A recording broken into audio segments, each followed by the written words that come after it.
उपस्थित पवित्र आत्माओं, और ये थपथपी एक्सरसाइज बहुत अच्छी एक्सरसाइज है। थपथपी है क्या? मैंने वर्षों पूर्व कुलरंजन मुखर्जी, बहुत बड़े प्राकृतिक चिकित्सक थे, कलकत्ता से पुस्तक प्रकाशित हुई थी, तो संभवतः कलकत्ता के आसपास के वहीं के रहने वाले होंगे। तो उस पुस्तक में उन्होंने दिया हुआ था दबी हुई नस को वापस कैसे उठाएं, दबी हुई नस को वापस कैसे उठाया जा सकता है। अब वो सीक्रेट था एक प्रकार का। तो ये जो हम बनाते हैं ना, हाथ की कटोरी टाइप की है, ये आपने वैक्यूम बॉल देखी है कभी? वैक्यूम बॉल, एक्यूप्रेशर चिकित्सा वाले एक बॉल रखते हैं बना करके, जैसे गेंद होती थी रबड़ की, उसको ऐसे गोल कटी होती थी वो। तो जहां दर्द होता है उसको दर्द के स्थान पर यहां ऐसे लगाते हैं और यूं दबा देते हैं। तो उससे क्या होता है, वैक्यूम होता है और जो त्वचा, कुछ मांसपेशियां उसके ऐसे खींच लेती है वो बॉल। उससे क्या होता है कि जो नस दबी हुई होती थी वो निकल जाती थी।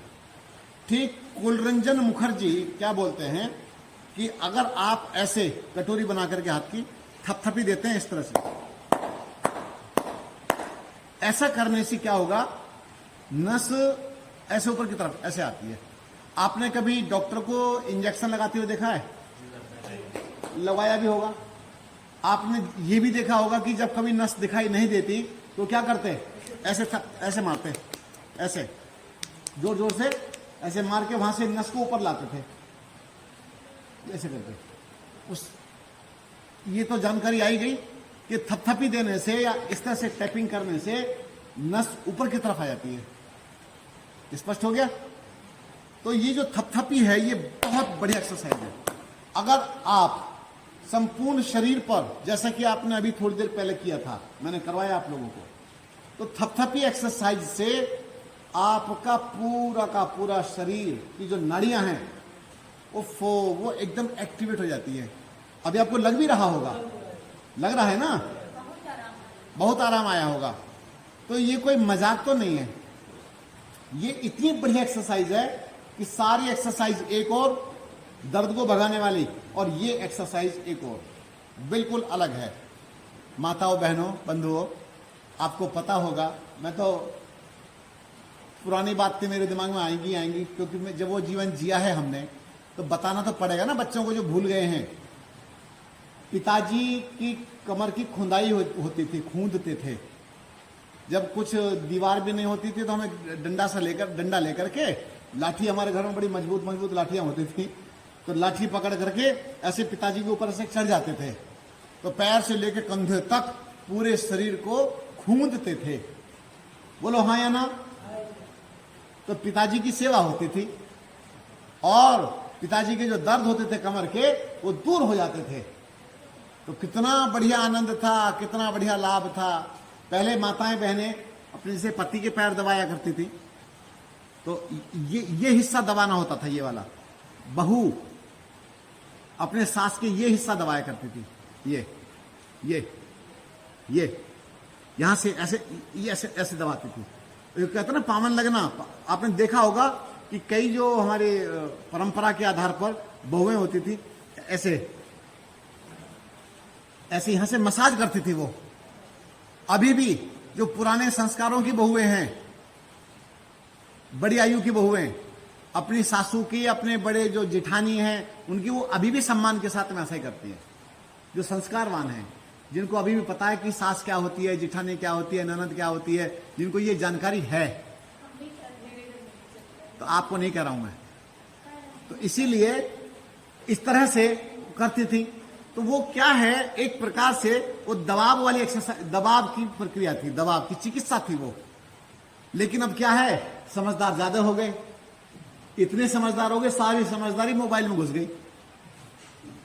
सबने अपनी समझदारी मोबाइल के अंदर घुसा दी, और ऐसी घुसाई किसी को किसी के पास सेवा करने की तो बात क्या, पास बैठने तक का समय नहीं है। क्या मैं गलत कर रहा हूं? जब ऑफिस से घर आते हैं या अपने किसी काम से, मान लो कोई सब्जी बेच करके आ रहे हैं, किसी के पिताजी सब्जी बेच करके आए, तो कोई पाप थोड़ी है, या कोई ठेला चला करके आए, या कुछ अपना कबाड़े का भी काम करके आए, या कुछ। मैं ये नाम इसलिए ले रहा हूं कि शायद मैं भी इनमें से एक रहा हूं। बहुत सारे कामों से गुजर करके मैं निकला हूं। मुझे सबके दर्द का पता है, हर व्यक्ति के दर्द की जानकारी है मुझे। मजदूर क्या होता है ये मजदूरी करके देखा है मैंने। रिक्शे वाला क्या होता है रिक्शा वाला बन करके देखा है मैंने। 8 महीने रिक्शा चलाया है दिल्ली में। ठेला चलाने वाले का दर्द क्या होता है, परमात्मा ने मुझे उस रास्ते से भी गुजारा था। ये गार्ड की नौकरी कैसी होती है वो भी मैंने करके देखा था एक बार, शुरू में, बचपन में, छोटी सी आयु में। तो उस समय बहुत कम पैसे मिलते थे, तो वो भी करके देखा है। यानी कि इसीलिए मैं आपको बताता हूं। लेकिन घर में जाकर के जो सेवा होती थी उस सेवा कुछ अलग होती थी, खान पान बढ़िया होता था। तो भैया आज हमारा पूरा सिस्टम बदल गया है। तो टैपिंग एक्सरसाइज, थपथपी एक्सरसाइज आप परिवार में करते रहें। मान लो परिवार के 4 सदस्य हैं, 5 सदस्य हैं, वैसे तो सदस्य घट गए हैं, सदस्य घटते चले जा रहे हैं, वंश खत्म होते चले जा रहे हैं। तो इसीलिए आप सबके सब इकट्ठे होकर के थोड़ा सा अभ्यास करें और थपथपी एक दूसरे की करें। आज दिन भर एकदम तरोताजा हो जाए, फ्रेश हो जाए, आदमी रिफ्रेश होकर के घूमे। मैं कोई बड़ा ऐसा नहीं कि बड़ा भारी डॉक्टर हूं, मैं तो हल्का फुल्का व्यक्ति चिकित्सक हूं, सामान्य सा बिल्कुल। लेकिन इतना अवश्य जानता हूं कि जीना कैसे है, जीना कैसे, इतनी जानकारी अवश्य आ गई है। तो भैया आपको मैं सही बता रहा हूं, ये थपथपी एक्सरसाइज अपने घर में करते रहोगे, इससे आपका स्वास्थ्य बढ़िया बना रहेगा। सुनो नेपाल वाले जितने लोग आए हैं, आपके पिताजी साथ आए हैं, तो पिताजी की यहां पर भी आप लोग अभी भी सारे के सारे मिलके, बहुएं भी सारे के सारे मिलकर उनकी सेवा करो। आगे से आप लोग इनकी सेवा के लिए थोड़ा सा और अभ्यास कीजिए इनके लिए। और मुझे सुनकर के बहुत अच्छा लगता है जब आप बार बार अपने पिताजी, मेरे पिताजी को ये है, मेरे पिताजी को देखो ये हो रहा है। ये कितनी संवेदना है, कितनी भावनाएं हैं। ये देवनाथ बैठे हैं और ये रामनाथ बैठे हैं और भी जो भी लोग बैठे हैं, भैया जो माता पिता की सेवा करता है बस समझो भगवान की सेवा करता है। जो दादा दादी की सेवा करता है तो सोचो ब्रह्मा जी की सेवा कर रहा है। डायरेक्ट ब्रह्मा जी हैं वो, हमारे प्रजापति हैं घर के, उनकी सेवा करो।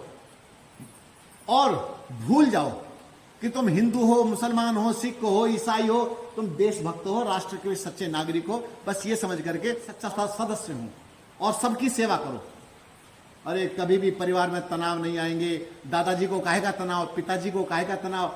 आपको पता है आधा तनाव तो तब खत्म हो जाता है जब बच्चा आकर के स्पर्श करता है अपने पिता को। बोलो, बेटी आ गई, पिताजी आकर के बच्चे चिपट रहे हैं। ऐसा होता था पहले, छोटे छोटे बच्चे, कई के बच्चे होते थे पहले, तो आकर के सब के सब चिपट जाते थे। पिताजी क्या लाए, पिताजी क्या लाए, थैला टटोलते रहते थे।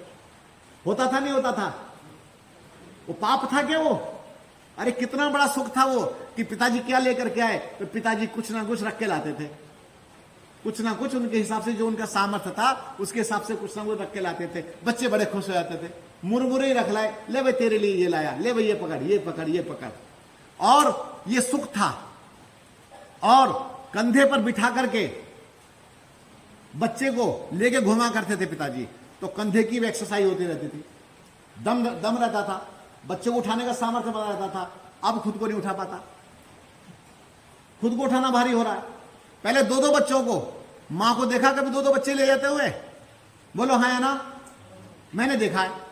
सिर पर रोटी भी और 2 बच्चे भी, एक इधर और एक इधर। कमाल थी माता यार। और ये बेकार होगी मां। ये जो नई नई शादियां कर रही हैं लड़कियां, ये लड़कियां जो शादियां कर रही हैं, ये तो बच्चा पैदा करने के लिए तैयार नहीं, और हो जाए तो उठाने को तैयार नहीं, दूध पिलाने को तैयार नहीं। इनका तो हो गया बेड़ा गर्क। ये देंगी शेर पुत्र को जन्म देंगी। काय का शेर पुत्र? कुत्ते से भी डरेगा, बिल्ली से डरेगा।